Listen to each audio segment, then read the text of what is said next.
முதுகலை ஆசிரியர் திரு ராஜாமணி ஐயா அவர்களை வாழ்த்துரை வழங்க அழைக்கிறோம்.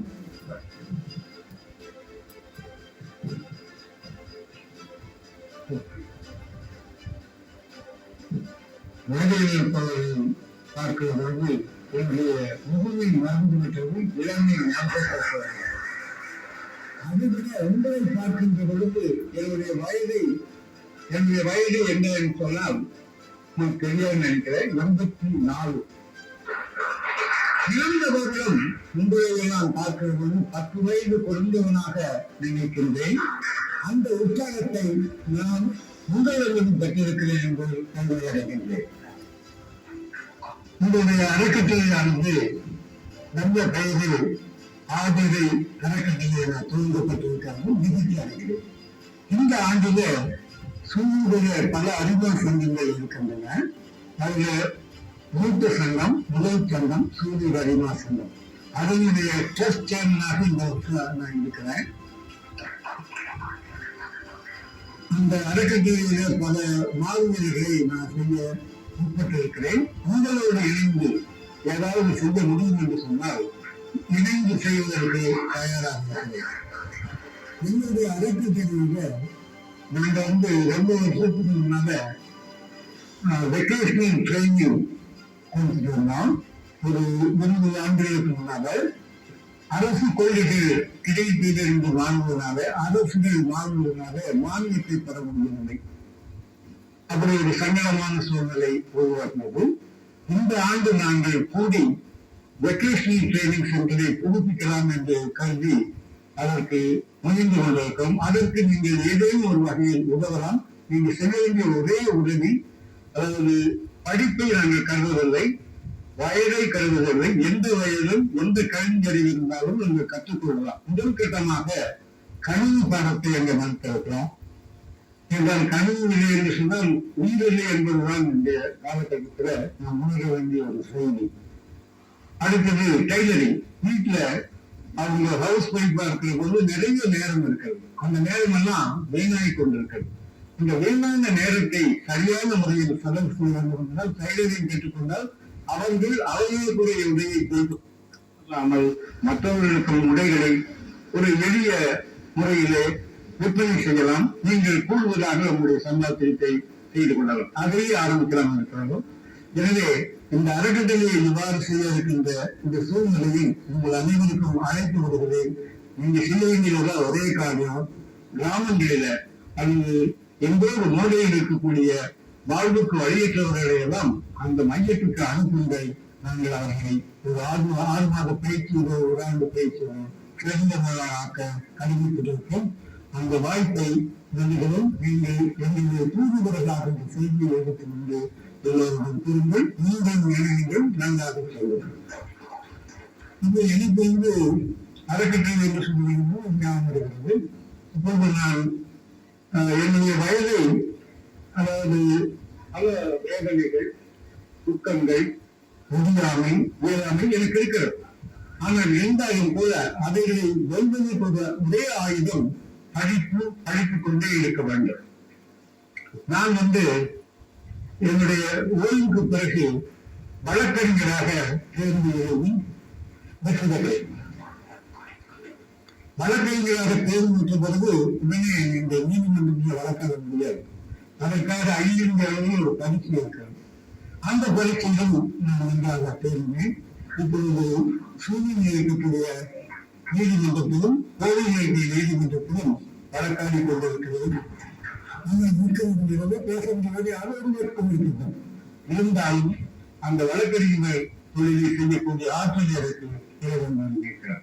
அதே போல இன்னொன்று சமீபத்தில் நாம் போராட்டத்துல வேளாண்மை பல்கலைக்கழகத்துல BF bachelor of common science ஒரு டிகிரியை பல்கலைக்கழக பணியாளர்கள் பெற்றேன். அது ஒரு 3 ஆண்டு படிப்பு பகுதிகள் கல்வி நிலையத்தின் மூலமாக வேளாண்மை கல்வி நிலையத்தில் அது ஏன் படிக்கணும்னு கேட்பீங்க. எனக்கு கொஞ்சம் விவசாயம் இருக்கிறது. ஒரு 6 ஏக்கர் பரப்பளவுல ஒரு தென்னந்தோப்பு இருக்கிறது. அது பல பிரச்சனைகள், ஆட்கள் பிரச்சனை தெரியலாம். அதையெல்லாம் வெளிவதற்கு ஒரு விவசாயத்தை இது நவீன முறையிலே நாம் செய்ய வேண்டும் என்பதற்காக அந்த படிப்பை படித்தேன். அதில் வெற்றி பெற்றேன். 70% மதிப்பெண்கள் பெற்றேன். அதனால நான் உங்களுக்கு விடுக்கின்ற செய்தி என்று சொன்னால், don't stop your academic education. You still continue till your ability. உங்களுக்கு திறந்து இருக்கிற வரையில் நீங்க படியுங்கள் என்ற செய்தி உங்களுக்கு விடுகிறேன். அப்போ எனக்கு ஒரு குறை என்னன்னா, நான் என்னுடைய தாயகத்தில் 2வது தலைமுறை, எனக்கு 3வது தலைமுறை, என்னுடைய மகள்கள் இருவர், அவர்கள் அமெரிக்காவில் இருக்கிறார்கள். அவர்கள் பெருமையாக இப்ப கல்லூரியிலே படிக்கிறார்கள். ஒரு பேட்டி படித்து கொண்டிருக்கிறார் என்று நினைக்கும் போது, ஹார்வர்ட் என்று சொன்னால் வாயை திறந்து கொண்டிருக்கிறோம். இது சர்வசாதாரணமாக இந்த ஊரை சேர்ந்த எங்கள் பேட்டி நிகழ்த்தி இருக்கிறாங்க. எனக்கு மிக பெருமையாக இருக்குது. எனவே நான் என்ன சொல்ல வரேன்னா, உலகம் பறந்தது, விரிந்தது. இங்க நாம ஒரு குண்டு கட்டிக்கொள்ள குடலையற்ற ஒரு மனநிலையை போக்கிக் கொள்ள வேண்டும். You must travel your mind abroad. You must broaden your mind abroad, still wider, and search. Good opportunities are awaiting for you. It is for you to reach the goals in your life. அதனால நான் இருக்கின்ற செய்தி, நீங்கள் எல்லோரும் முயன்று கொண்டே இருங்கள், ஒரு தெளிவான பாதை ஏற்படும். அந்த இடங்களை உங்களை நீங்கள் அமர்த்திக் கொள்ளுங்கள், மற்றவர்களையும் அமர்த்த முயற்சி செய்யுங்கள், உங்களுடைய வாழ்க்கையை எழுப்பிச் சொல்லுங்கள், விண்வெளிக்குச் செல்லுங்கள். நம்மோட உலகத்தை சார்ந்த ஒரு விஞ்ஞானி சந்தாயம் உங்களுக்கு ஏதோ பெரிய உதவுவதற்காக என்று பார்க்கும்போது நான் ரொம்ப மகிழ்ச்சி அடைகிறேன். இருந்தாலும் கூட என்னுடைய ப்ரொஃபசர் டாக்டர் விஸ்வேஸ்வரன் அவர்கள் பெரிய நாயக்கமலையும் ஆசிரியர் கதையில் என்றால் மிகவும் அவர்கள் ஒன்றை சொன்னார்கள். என்னன்னா, நீங்க இந்த ஒரு செல்குள் அடைக்கக்கூடாது, நீங்க சுதந்திரமாக பறக்க வேண்டும். பறவைகள் பறந்து கொண்டிருக்கின்றன, மரக்கிளையில் உட்கார்கின்றன. உட்கார்ந்த போதிலும் கூட அந்த பறவை கிளை ஒளிந்துவிடும் என்று நினைப்பதே இல்லை. ஏனென்று கேட்டால், தன்னிடம் இருக்கின்ற 2 சிறகுகள் வலிமையானது என்பதை குறைந்த காரணத்தினால்தான் பறவைகள் சுதந்திரமாக இருக்கின்றன, மரத்தில் இருக்கின்றன. மரம் கிளை முடியுமா இல்லை என்பதை பற்றியெல்லாம் அவர்களுக்கு கவலை இல்லை. ஆனால் ஒரு விஷயத்தை என்னால் அவர் ப்ரொஃபசர் சொன்னதை அந்த ஒரு கண்டினியூட்டி விட்டு போச்சு. அவர் என்ன சொன்னார்னா, அப்ப ஒரு 110 பல்கலைக்கழகங்கள் தான் இந்தியாவில் இருந்தது. ஆனா நோபல் லாரேட்டுங்கிறது சற்று ஒரு ஸ்டெப்ஸுக்கு நாம் தான் வந்தார். அப்புறம் யாரோ ஜெகதீஷ் சந்திர போஸ் என்றார் நினைக்கிறேன். அப்ப சயின்டிஸ்டே இல்லை. இப்ப நூற்றுக்கணக்கான ஆயிரக்கணக்கான பல்கலைக்கழகங்களோட நோபல் லாரேட் பெறுகின்ற ஒரு மனிதரை இந்தியாவில் உண்டாக்க முடியவில்லை என்பது வருத்தமாக இருக்கிறது. அந்த வாய்ப்பை உங்களுக்கு நல்கின்றோம். நீங்கள் உங்களுடைய வாழ்வுகளை, உங்களுக்கு தெரிந்தவர்களை எல்லாம் ஒரு முன்மான் ஐயவர்கள் சொல்லும்போது முன்மான் நுழைவிடம் என்று சொல்வார்கள். நீதி அறிவை பெற்றவர்களாக நீங்கள் உருவாக்குங்கள். உருவாக்க வேண்டிய கடமை உங்களுக்கு இருக்கிறது, பொறுப்பு இருக்கிறது. அவர்களை உயர்த்துங்கள். இந்த வானிலை உயர்ந்த நாடாக இந்தியா திகழும். தமிழர்கள் இருப்போம், தமிழர்கள் வெளியிருப்போம் என்பதை கூறி ஒரே ஒரு வார்த்தை மட்டும் கடைசியா சொல்லுகிறேன்.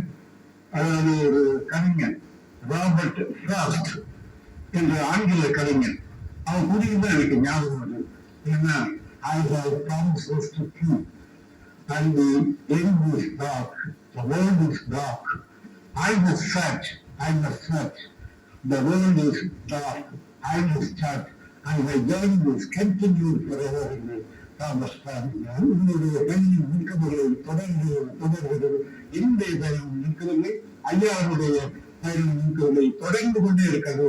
தொடர்ந்து செல்வோம், நிற்போம், அரிய சாதனையை செய்வோம் என்று கூறி வாழ்த்துக்கு நன்றியை கூறி, வாய்ப்புக்கு நன்றியை கூறி அன்புடன் அமர்கின்றேன். இந்த அனைவரையும் கிருஷ்ணகிரி கேட்டார். எனக்கு தெரியல, நான் உண்மையில தெரியல.